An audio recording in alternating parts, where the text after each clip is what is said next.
ya udah nikah aja. Jadi nikahnya itu kayak ya karena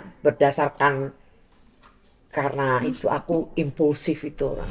Kalau yang aku dengar ya lagu-lagu sekarang tuh boring ya. Menurut aku loh ya. Ya. Apa aku sudah kadaluarsa mungkin atau gimana? Mungkin udah lansia, aku juga nggak tahu. Dan selingkuhnya baru sebentar terus konangan rek ketahuan. Mengikuti aku penyanyinya. Selingkuh aja.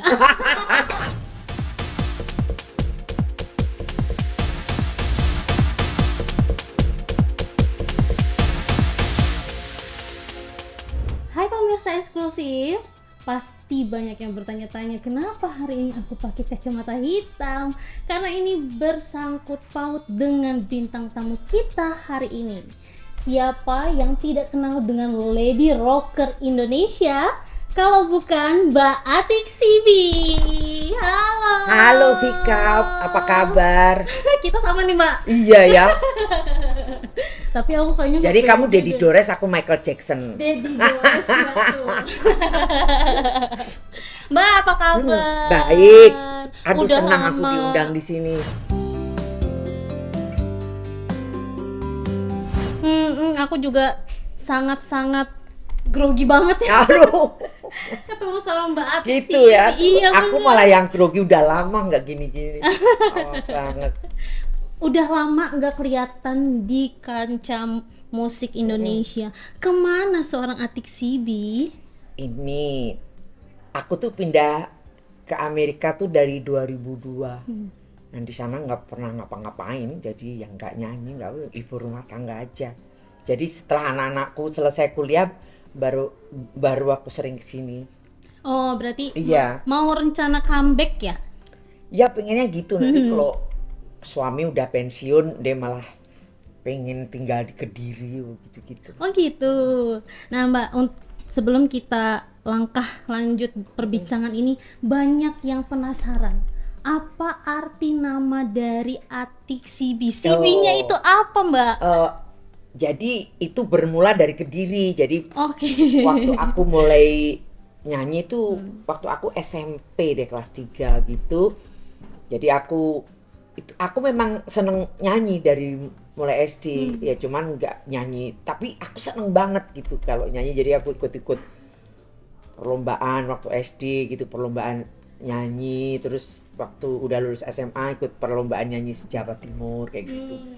Jadi itu awalnya waktu SMP itu aku sering apa sering dengerin itu band CB itu kan bersaudara.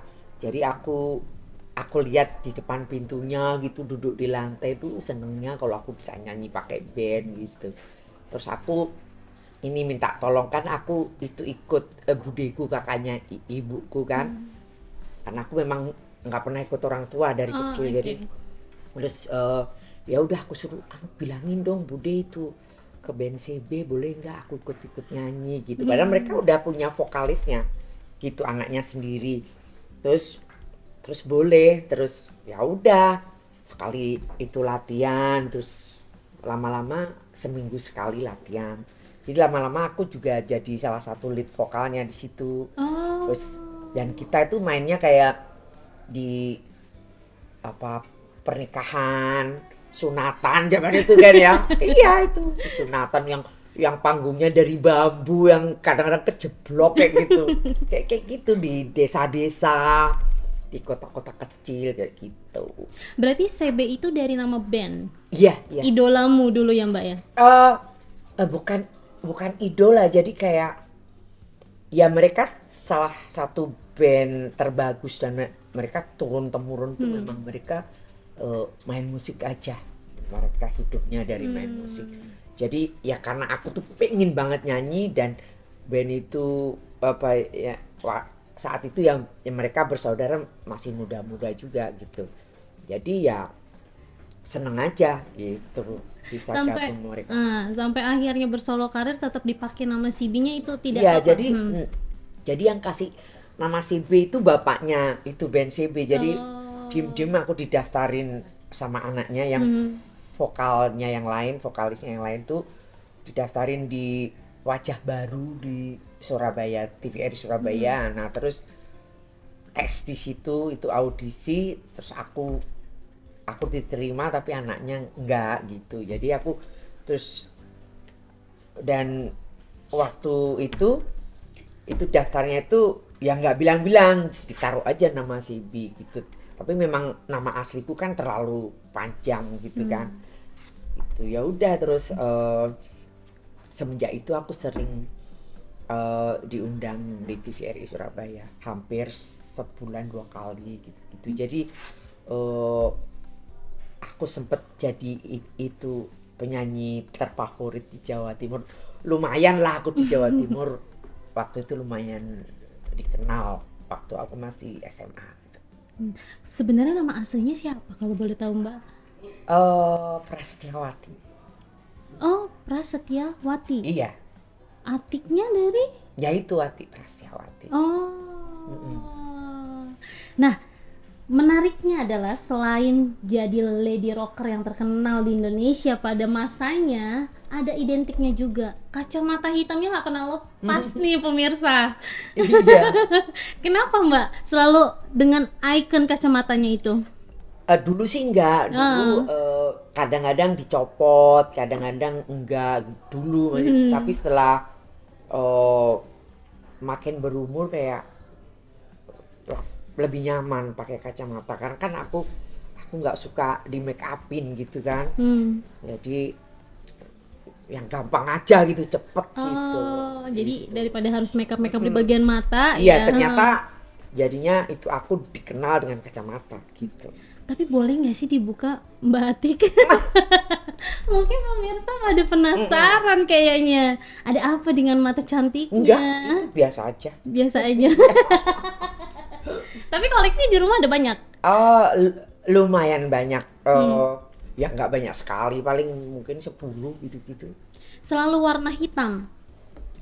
Enggak, kadang-kadang orange, kadang-kadang biru kayak gini biru gitu. Ya ini aja yang ketemu yang cocok gitu. Ketemu yang cocok, dibeli, tapi ya. hari ini keren banget. Aduh. Terima kasih. Mbak Atik, sebenarnya banyak banget fans kamu saat itu kan karir lagi bagus-bagusnya. Tiba-tiba memutuskan hiatus dan pindah ke Amerika. Iya, iya. Alasannya apa? Ya itu tadi karena itu ikut suamiku, waktu itu kontrak itu kerjanya habis kan, dia apa ekspatriat ya kali dulu, terus habis, jadi itu mendadak itu itunya apa pindahnya. Jadi karena anak-anakku kan warga negara Amerika, jadi ya mau nggak mau aku ikut pindah. Padahal dulu itu aku pernah bilang udah kamu aja yang pindah gitu, anak-anak biar sama aku, tapi dia nggak mau, mesti semuanya pindah. Jadi kadang-kadang ya menyesal, tapi ada bagusnya juga, anak-anakku di sana sekolah gratis sampai SMA kayak gitu. Cuman ada sebenarnya banyak juga penyesalan sebenarnya, kalau itu aku nggak pindah mungkin anak-anakku lebih bagus tumbuh di sini, grow up di sini kayak gitu. Paling nggak lebih sopan gitu-gitu. Anakku tuh nggak ada yang sopan sama orang tuanya. Ikutin gaya sana ya, gaya ke barat-baratan. Sebenarnya nggak juga, banyak anak-anak Amerika yang sopan. Cuman ya nggak tahu lah. Ya gitu deh mungkin anak-anak sekarang. Tapi kalau anak-anak Indonesia nggak terlalu begitu. Itu ngelawan kalau anak itu nggak kayak aku dulu gitu ya, takut mereka nggak bisa dibilang. Biasanya kan orang Jawa identik sama yang sopan santun, lemah lembut. Bener. Yeah. Itu makanya itu suamiku waktu datang ke sini lihat apa seperti budayanya, misalnya anak-anak nyium tangan orang tua itu, iya. dia salut banget, dia seneng gitu. Jadi dia ada penyesalan juga pindah ke Amerika, karena kan kalau di sini itu jarang kan ada. Nggak tahu kalau sekarang apa itu anak-anak menderita mental disorder kayak gitu, depression atau bipolar gitu ya. Mungkin karena faith juga membuat kan kita lebih religius ya, jadi punya faith itu memang lebih membuat kita nggak weak gitu kan. Jadi anak-anakku di sana ya itu tadi, dan banyak anak-anak muda di Amerika yang kena depression. Oh. Itu mental disorder gitu. Jadi ada penyesalan juga karena itu aku dan suamiku tuh percaya kalau anak-anakku tuh besar di sini mungkin Jauh lebih nggak baik. akan- Iya, kayak gitu. Mbak, ngomongin masalah mental, memang pergaulan di luar negeri itu seperti apa sih? Oh, aku nggak tahu ya, tapi sepertinya sekarang ini semakin banyak, bukan hanya di negara barat aja Iya sih, sepertinya. benar. Mungkin sekarang mungkin lebih kompetitif, Hmm. adanya sosial Media. media dan banyak pressure dari orang tua itu anaknya harus Harus straight A. Dulu itu anak-anakku pokoknya harus straight A student kan. Biasanya tuh itu ada pressure di kalangan itu imigran terutama ya, kayak terutama itu orang Asia ya, kayak aku orang Korea atau orang China itu seperti terutama di matematika itu kita paling kompetitif gitu, pokoknya harus bagus gitu. Jadi ya orang Asia di sini dan di Amerika ya hampir sama, orang tuanya mau les ini les itu kayak gitu. Tapi anak-anakku ya paling kursus piano, kadang kayak matematika kayak gitu, zaman dulu apa ya, aritmatika atau kayak gitu. Nah terus ya itu kalau nggak salah dipanggilnya tuh kalau istilahnya itu helikopter mom. helikopter.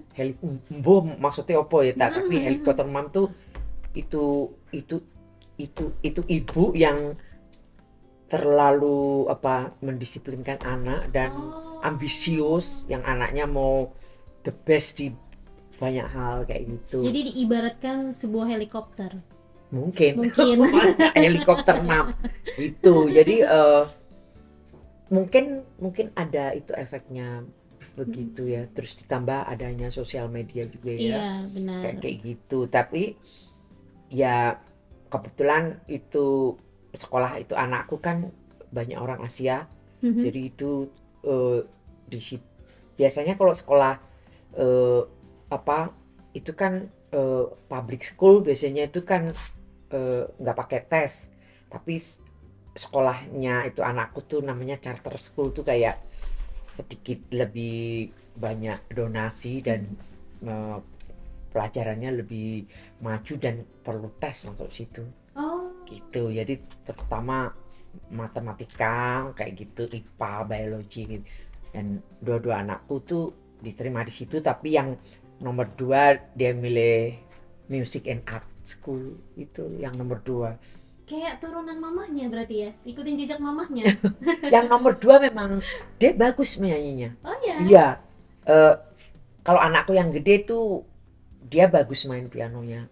Cuman dua-duanya nggak ada yang mau ngeband atau mau di musik gitu, nggak ada. Padahal aku pengen banget gitu. Kalau mereka bikin band gitu ya di sana, tapi nggak ada yang mau. Mereka mau sekolah aja. Oh gitu. Ya. Udah sempat dibantu disalurkan bakat-bakatnya gitu Mbak? Enggak. Ya mereka yang nomor 2 ya suka ikut drama di sekolah kayak gitu. Terus dia ikut kayak ada pelajaran vokal kayak gitu. Ikut choir gitu, grup core gitu. Kalau anakku yang gede dia ikut high school orchestra lama dia. Dia main biola. Gitu. Jauhnya berapa tahun antara yang pertama dan yang kedua? 4 tahun.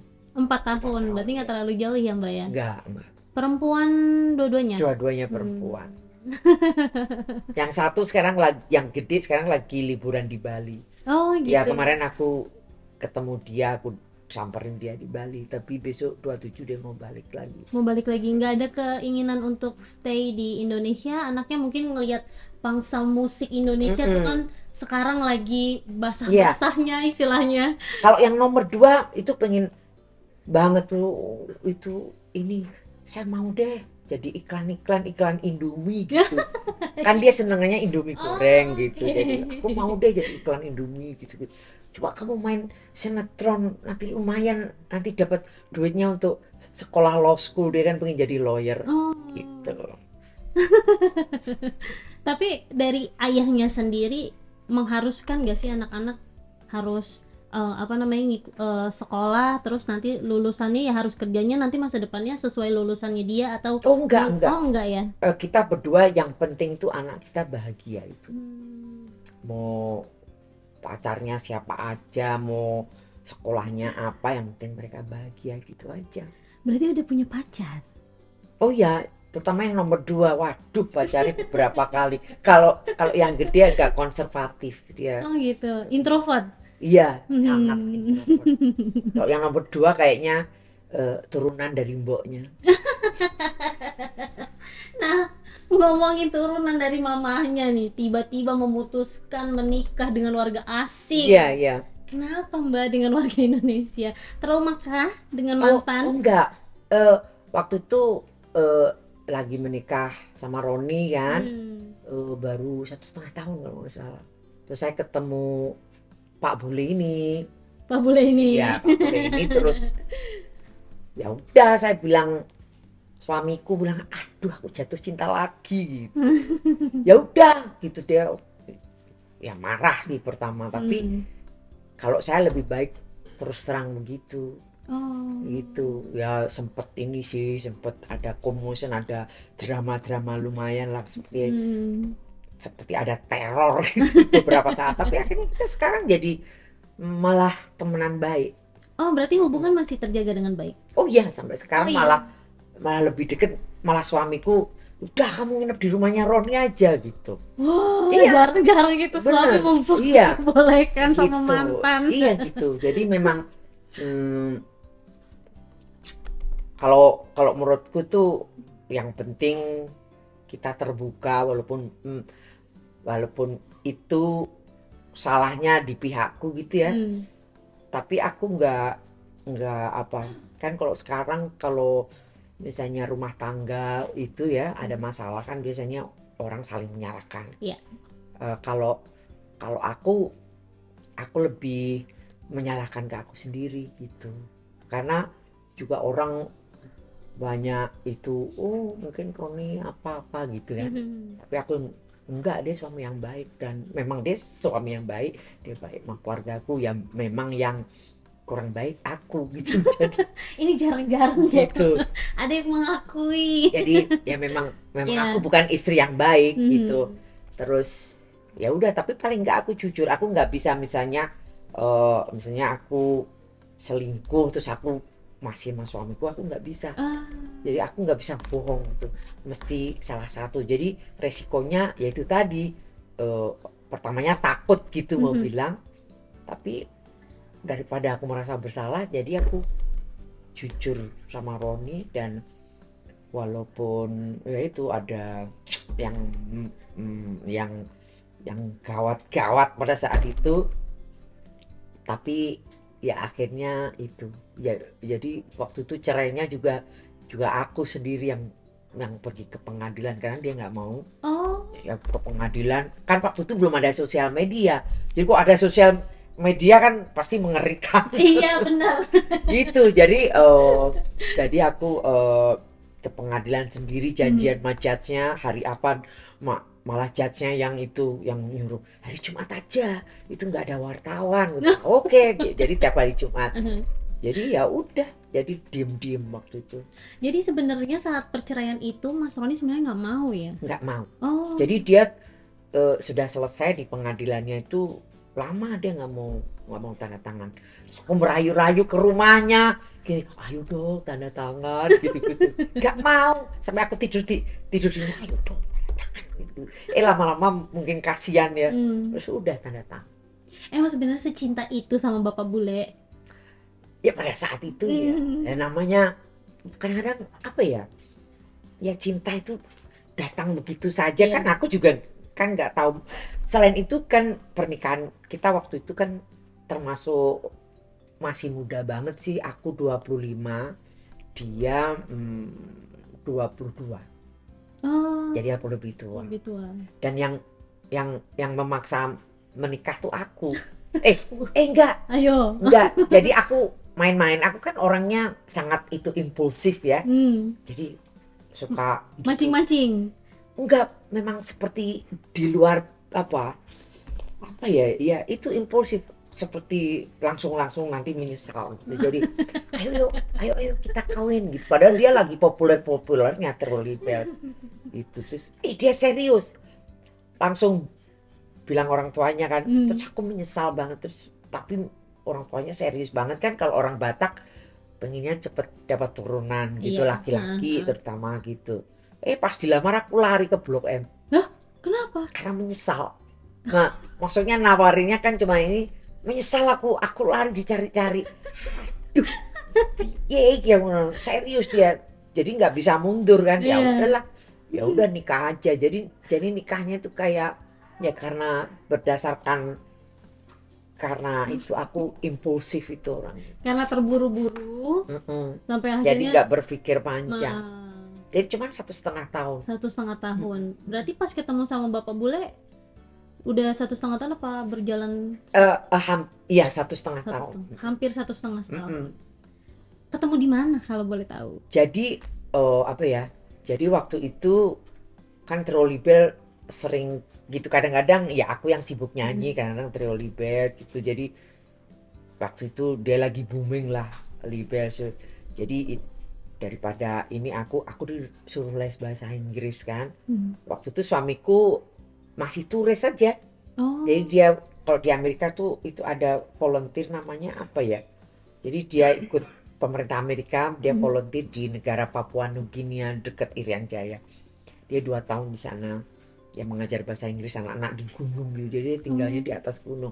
Nah, dari situ dia pengen main ke sini, ke Indonesia. Jadi nah, untuk membiayai hidup dia, untuk selama jadi turis di Jakarta, dia mengajar waktu itu di apa ya dulu terkenal, ILSI atau ILF, ILS atau gitu. Terus nah si Roni ngedrop aku di situ. Nah ternyata dia send me to the wrong place.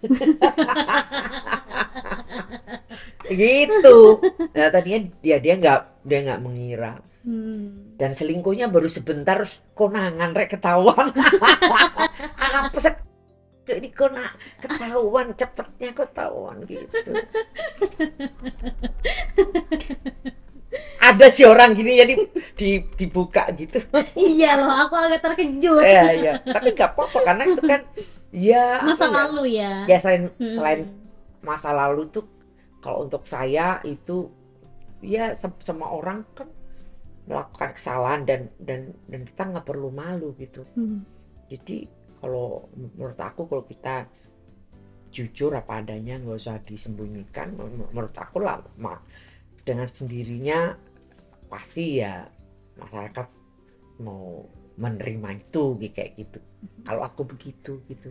Jadi nggak pura-pura harus baik terus biar dapat empati kayak gitu. Aku nggak begitu. Karena kan hati nggak bisa bohong ya. Iya. Gitu. Nah, Mbak, dengar-dengar kabarnya di Amerika jualan tempe. Oh enggak. Oh enggak. Buat tempe ya. Oh, buat tempe sendiri untuk dikonsumsi sendiri. Iya. Malah yang ngajarin bikin tempe itu suamiku. Jadi dia beli bukunya, terus dia ngajarin aku. Jadi kalau dapat itu harus ada temperatur khusus kan. Iya. Jadi dia ngajarin aku, jadi ditaruh di box, dipakein lampu. Kalau nggak salah harus berapa degree gitu panasnya. Gitu. Pertama ya gagal bikin 10 di ziplock yang gede-gede gitu ya.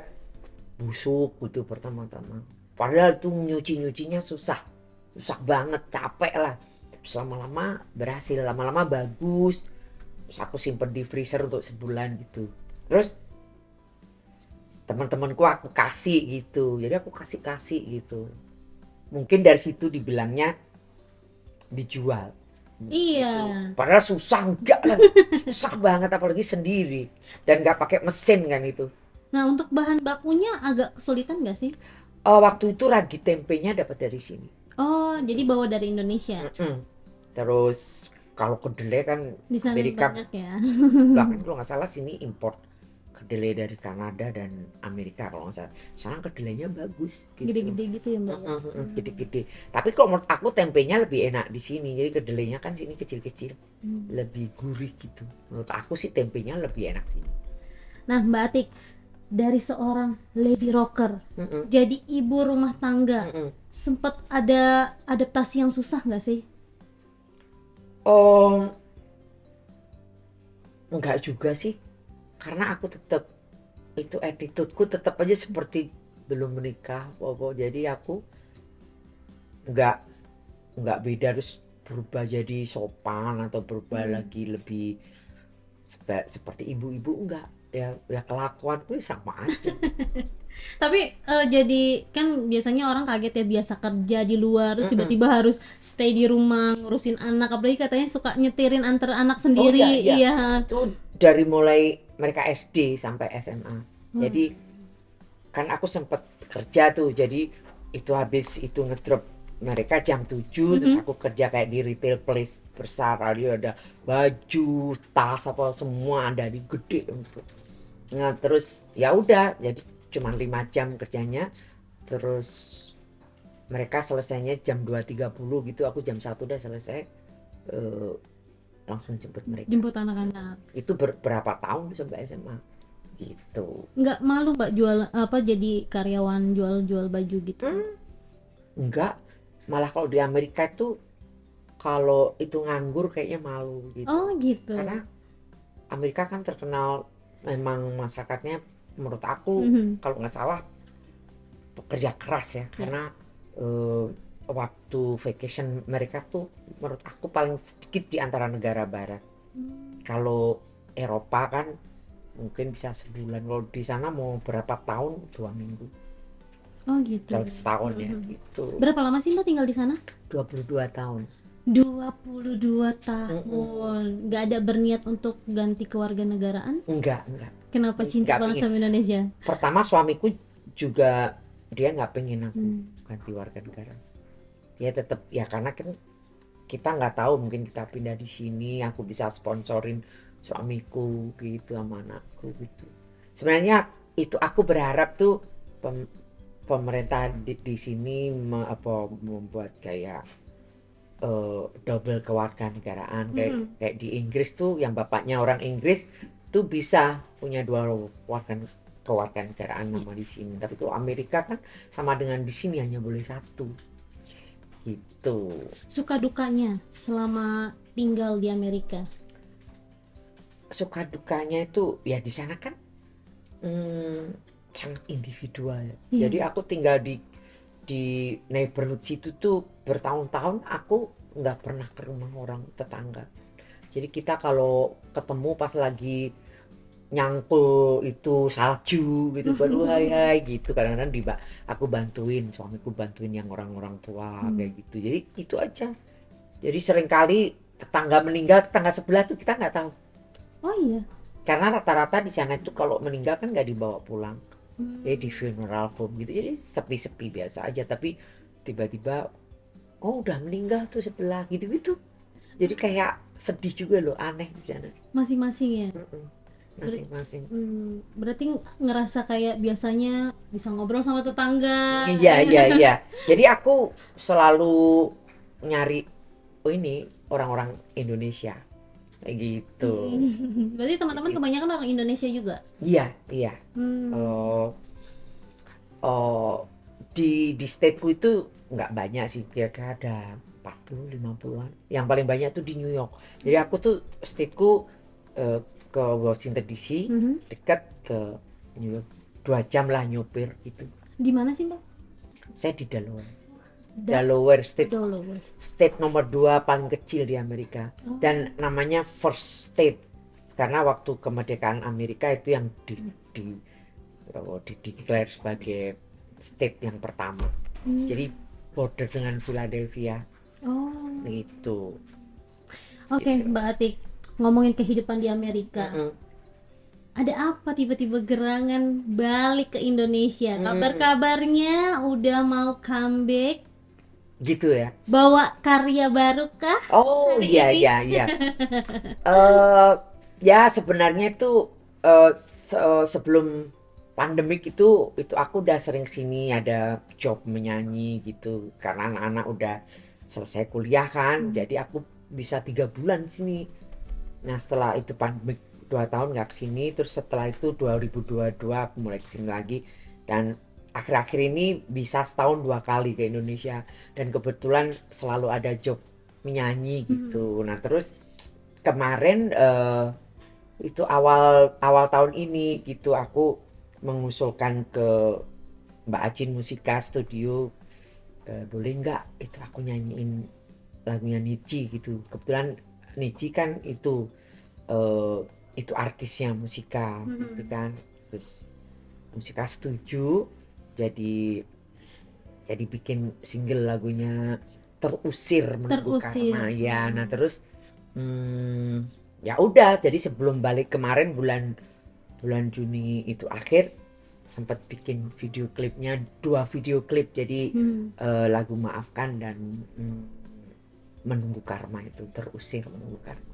Nah yang Maafkan itu di remake video klipnya, pembuatan ulang berarti, iya, baru, versi baru. Iya, karena dulu tuh videonya dulu tuh dibikinnya cuman di TVRI Jakarta gitu, jadi kayaknya ya zaman itu udah bagus, zaman sekarang kayak kuno gitu. Dengan harapan tuh, dengan video klip baru, dengan harapan maksudnya anak-anak muda sekarang gitu mau nonton, mau dengerin lagu-lagu lama gitu kan gitu. Nah, kenapa alasan memilih lagu Terusir? Ejaannya ejaan lama ya Mbak? Ya, sengaja ya? Terusir ya. Itu kalau nggak salah itu dari soundtrack film ya. Itu Nici. Itu pernah populer juga kan ya. Tahun berapa itu ya? Kayaknya 14 tahun yang lalu ya. 2014. Iya, kira-kira gitu. Jadi 10 tahun apa 14 tahun? Ya, 10 tahun yang lalu. Jadi begitu aku pertama kali dikasih denger tuh sama temen. Gitu, temen. Mbak, ini kalau kamu yang nyanyi pasti bagus gitu. Saya begitu denger sekali, wah bener juga ya, aku harus nyanyi lagu ini. Jadi 3 tahun aku tungguin gitu. Tadinya belum bisa karena mungkin ada jangka waktunya untuk cover lagu orang dari mulai rilis, misalnya Nici rilisnya tahun berapa, mungkin loh ya, mungkin setelah beberapa tahun gitu baru boleh. Nah terus ya udah akhirnya setuju dari musikanya, ya udah dicari musisinya, arrangernya yang mau bikin musiknya, dan jadi musiknya memang aku dan Musika pengennya dibuat aransemen baru, lebih sound-soundnya lebih modern kayak gitu. Jadi kalau Nici juga sangat bagus tapi lebih formasi orkestral, lebih soundnya lebih orkestral, lebih spektakuler kayak gitu. Kalau yang dibuat untuk aku musiknya lebih simple, sederhana, dan lebih banyak memakai sequencer, synthesizer kayak gitu. Jadi ya lebih sekarang kayak gitu. Nah setiap single-singlenya Mbak Atik Sibi ini kan selalu laris manis di pasaran. Mosok toh. Iyo. Apalagi yang jadi OST catatan si Boy, soundtracknya. Iya. Itu tahun 89 ya. Sampai sekarang loh Mbak. Iya, aku dengar banyak yang. Iya, gara-gara kan ada film barunya juga kan, versi terbarunya. Oh, catatan si Boy. Iya, catatan si Boy. Oh, gitu, ada yang baru ya. Iya, dengan bintang film yang baru juga ya. Iya, banyak yang menanyakan, ih lagunya enak, ternyata itu lagunya Mbak Atik Sibi. Waduh, beruntung saya. Berharap gak dengan single yang baru ini? Oh iya, karena sayang sekali kalau nggak didengerin. Itu lagu bukan saya itu ya, bukan karena saya itu promo single saya, bukan, tapi saya jujur bahwa memang itu lagu keren banget, liriknya bagus, kebetulan tentang perselingkuhan, infidelity lah, dan itu aku banget gitu, aku banget karena ya itu tadi yang pengalaman saya pernah bertemu orang, mengkhianati suami ketika berumah tangga kayak gitu. Jadi ini pas banget gitu lagu ini, dan ya itu tadi liriknya bagus, terus musiknya itu bener-bener seperti yang aku mau. Jadi lebih seperti atmosferik gitu, atmosfernya bagus dengan synthesizer itu. Dan apalagi ya, apa tadi pertanyaannya? Harapan Harapannya, untuk yaitu tadi single baru. eh, dengan cover lagunya Niji yang itu 10 tahun yang lalu dengan dibuat lebih baru, tapi nyanyiku sih tetap ya dengan styleku. Tapi jadinya itu hasilnya tuh bener-bener beda banget sama Giring sama Niji gitu. Ya, jadi penasaran nih seperti apa sih Iya, lagunya. harus denger. Keren, terutama. Udah rilis ya Mbak ya? Udah, belum lama ya, 3 minggu ada. Oh, 24 Oktober. Jadi 24 Oktober. hampir sebulan ya. Sudah sebulan. Iya. Udah sebulan, berarti udah bisa dinikmati sama Iya. pecinta musik ya. Apalagi terutama- fans-fansnya Mbak Atik. Iya, terutama yang diam-diam bercita-cita ingin selingkuh dengerin lagu itu. Bercita-cita. Gitu. Dengerin Jadi, lagu iya. itu. Nanti kena menunggu karma itu. Nah. Itu di lagunya itu ya dijelaskan ya. Iya, menunggu karma. Tapi herannya yang kena karma itu orang lain, bukan aku. Loh?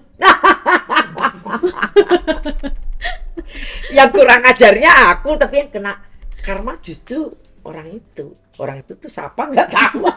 Jadi kepo nih. Siapa Mbak? Aja. Gitu. Mbak, ngomongin masalah musik di Indonesia, yang kamu lihat perubahan dari musik zaman dulu dan zaman sekarang apa sih Mbak?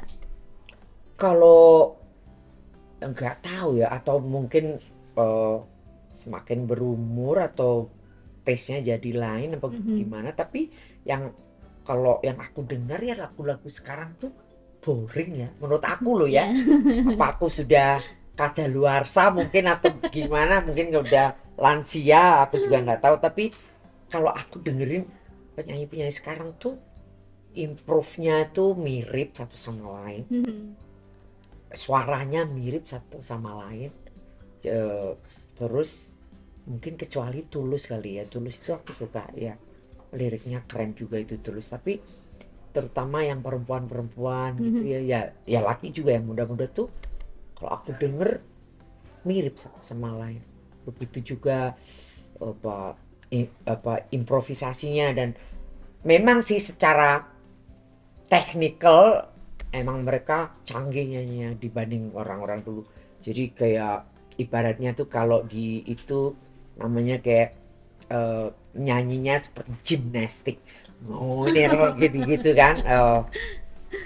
Kalau di Amerika mungkin dibilangnya itu acrobatic vokal gitu. Gitu. Jadi kalau zamanku kan nggak ada polos, tapi penyanyi dulu menurutku dan lagu-lagunya tuh kalau menurut aku lebih last forever gitu ya, last long ya. Kalau sekarang tuh mungkin booming sebentar terus lupa. Iya, lupa, menghilang. Dan bagusnya justru sekarang itu lagu-lagu lama diminatin lagi sama anak-anak muda gitu. Betul. Tapi kalau yang kamu lihat menilai musisi-musisi saat ini, kira-kira ada nggak yang mau kamu ajak kolaborasi? Siapa ya? Ya mungkin saya pengennya misalnya kolaborasi sama grup band yang keren itu, anak-anak muda sekarang. Contohnya? Kalau dengan grup band saya mau. Siapa ya grup band yang sekarang tuh ada beberapa yang bagus. Tadi tuh apa ya, aku dengerin di mobil namanya Utopia. Itu bagus. Itu ada beberapa yang bagus-bagus lagi. Karakternya sama ya, masuk ke kamu juga ya berarti? Lagu-lagunya. Iya. Gitu. Tapi kalau kolaborasi sama yang penyanyi solo mungkin keter aku kan, mereka bagus-bagus sih.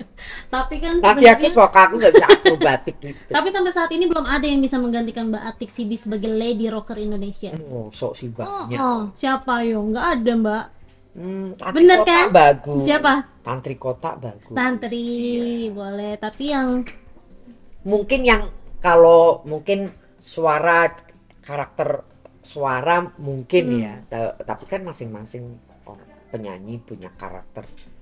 Mungkin itu aja gitu. Iya benar, karakternya belum ada yang bisa menyamai Atik Sibi. Enggak, mungkin dalam masalah emosi mungkin nyanyi.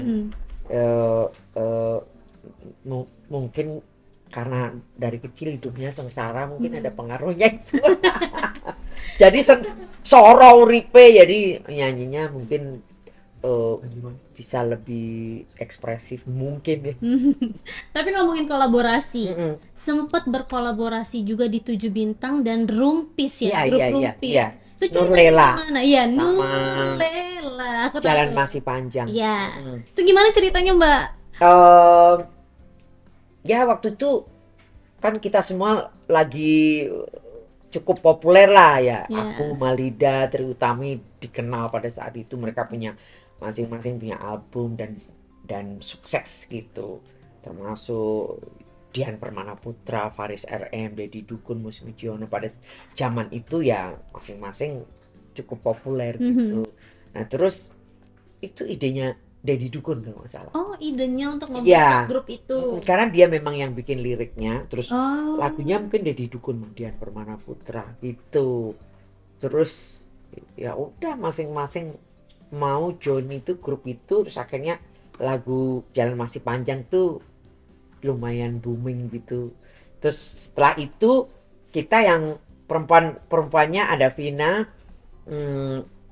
Triutami, Malida. Oh, ayo, itu idenya Deddy Dukun juga, dia punya lagu Nurlela, ya udah kita nyanyi, dan ternyata Nurlela cukup sukses. Gitu. Buktinya aku tahu. Tahu Nurlela ya, iya. Gitu. Aku tahu. Tadinya aku nggak tahu sebenarnya ini lagu siapa yang nyanyi. Pas aku lihat, oh ternyata memang penyanyi-penyanyi hebat saat itu. Padahal sebenarnya tipe lagu musik itu sebenarnya saya kurang suka. Kurang suka ya? Kan seperti apa ya, Bu, kayak apa gitu. Kayak bukan kamu banget gitu ya. Iya, seperti bukan aku banget, tapi karena rame-rame kan, kita berlima ya, maafin apa. Jadi seru aja dan untungnya sukses gitu. Iya, untungnya sukses dan ternyata tidak mati dimakan umur sampai sedetik ini. Semua orang tahu lagu Nurlela. Nurlela, ya. Itu kalau aku nyanyi yang paling banyak diminta Nurlela. Iya benar. Mbak, ngomongin grup, udah reunian belum sih sama mereka atau komunikasi masih berjalan sampai sekarang? Sama 7 Bintang. Iya. Pernah tahun 2018 atau 2019 kita bikin konser di Sarbini, itu reunian yang terakhir sebelum mendiang Dian Permanaputra meninggal, 1 tahun sebelum dia meninggal. Itu sama Yopilato sebelum itu. Nah jadi ya itulah reuni terakhir. Kalau Rumpis, kalau nggak salah 2 tahun lalu mereka bikin grup Rumpis sama 7 Bintang, tapi aku dan Malida digantiin Yunisara sama itu Ita Purnamasari. Gitu. Berarti komunikasi tetap berjalan sampai saat ini atau seperti apa? Atau mau next ada rencana bikin konser lagi bareng mereka? Ya tergantung sih, sebenarnya aku juga pengen juga kan, mumpung masih sehat semuanya gitu. Kalau aku sih punya grup WhatsApp seperti sama Triutami atau Malida, tapi kita udah nggak ketemuan udah lama. Udah gitu. Jadi Malida juga, aku lama juga nggak ketemu dia, udah 3 tahun kali. WhatsAppan juga udah nggak pernah lagi karena dia mungkin lebih sekarang tuh lebih fokus ke keluarga, dan dia lebih dia sangat religius gitu sekarang. Gitu. Mbak, sebenarnya aku dari tadi pengen nanya. Apa tuh? Kamu nyentrik banget hari ini. Apakah memang setiap hari pakai bajunya kayak gitu? Oh, iya. Pakai kalung itu loh. Oh, ini? Iya. Ini kalung anjing ini. Kamu memang rocker sejati ya. Enggak, memang kan dari dulu aku udah pakai celana sobek-sobek, cuman semakin tua semakin parah sobeknya. Gitu. Tapi pernah dikomplain gak sih sama anak-anak atau suami, pakaianmu itu loh gitu? Enggak. Malah itu anak-anakku malah lebih sopan dari aku. bajunya. Tapi jangan udah gitu aja keren. Oh, Nanti nggak tahu sampai nanti punya kalau cucu udah umur gitu ya. 75 sepertinya aku tetap gini deh. Aku Iya, nggak peduli. nggak apa-apa. Nanti jadinya nih om Mbah-mbah. ini yang ciri khas ini yang nggak boleh dirubah oleh seorang Atik Sibi. Oke Mbak, mungkin penasaran juga lagu terbaru atau sedikit aja nyanyiin lagu yang mungkin pengen kamu nyanyiin. Yang lama aja ya. Boleh. Kalau yang baru tuh karena dia banyak pakai synthesizer kayaknya gimana ya? Kayak sepi kalau nyanyi. Oh, boleh. Apa ya? Maunya lagu apa tuh? Apa ya? Maafkan atau yang lain? Iya, Terserah boy, ku hanya mengingatkan, jangan salah melangkah. Oh, ya sudahlah boy, semoga kau mengerti. Di hati masih ada, oh, ada kamu boy. Ada kamu boy. Terima kasih Mbak. Aduh isi Wah, aku sampai gemeter. Oh. Keren suara. Ya ampun. Iya. Oke, Mbak Atik, terima kasih untuk waktunya hari Sama-sama ini. Vika, aku juga beruntung sekali masih diingat dan masih apa ya? Ya masih berarti aku merasa aku belum expired sampai sekarang. Gak ada expirednya. Iya. Tapi fun fact ya, pemirsa di rumah nih, aku sebenarnya deg-degan banget tadi pas datang, terus salaman jabat tangan aku udah dingin banget. Oh, kamu jauh lebih muda di bawahku, tapi kok tahu lagu-laguku? Tahu karena Dari mamanya. Iya benar. Iya banyak yang tahu dari mbah-mbahnya, jadi mbah-mbahnya seumur aku kayak gitu-gitu. Dan dari bapak yang sebelah sana. Wah, dia ngefans banget, apalagi pas tahu Mbak Atik mau ke kantor. Masa sih? Oh, nanti gue bakalan dampingin. Iya, terima kasih. Iya. Ya, Bapak Andri. Iya. Oke, terima kasih. Terima kasih Mbak Atik. Vika, iya. Sukses. Tetap selalu berjaya di kancah musik Indonesia dan kalau bisa di luar negeri juga. Oh, enggak lah, di luar negeri orang iso bahasa Inggris ya. Mau nyanyinya masa bahasa Jawa gitu. Dan semoga singlenya Laris Manis di pasaran untuk pemirsa di rumah bisa langsung dicek di YouTube single barunya. Musika ya di YouTube Musika Klasik. Nah, bisa video dicek. Video klipnya juga ya bagus. Yang terbaru ya, yang Maafkan dan Terusir. Bisa langsung dicek, apalagi untuk fans-fansnya ayah, bunda. Iya, pokoknya hati-hati kalau selingkuh dapat menunggu karma ya. Jangan ya. Jadi harus mengikuti aku penyanyinya, selingkuh aja. Intinya tetap harus jujur dan terbuka. Jujur, selingkuh nggak apa-apa, yang penting jujur. Paling dicekek suaminya. Tapi nggak semua bisa jadi kayak Atik Sibi ya. Oke, terima kasih pemirsa eksklusif. Terima kasih ya. Sampai ketemu lagi di episode eksklusif selanjutnya. Sampai jumpa.